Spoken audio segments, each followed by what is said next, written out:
Jack was carefully placing the honeycomb into the giant's helmet, closed the helmet and immediately ran behind the stone to observe. After a while, the giant was still sleeping. When Jack was puzzled, suddenly the giant screamed and got up, slapping his helmet frantically, and even fell to the ground.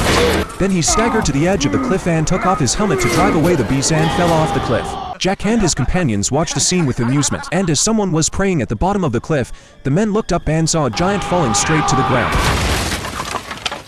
So the king immediately came out to check it out, and when he got closer, he realized it was a giant. He looked at the tree in front of him, and ordered his generals to cut it down, and even took the sword to do it himself. At night, Jack and the princess were still climbing down the tree. They looked down at the barracks and thought they were waiting for them to come home. But the barracks were grasping at straws to cut the tree down. The next day, as the nails dug into the roots and the horses pulled on the chains, the tree started to fall straight down. Jack and the princess heard the commotion and looked down to see the tree falling. People were running and hiding from the rapidly collapsing tree. Jack looked at the vine in his hand and decided to cut it.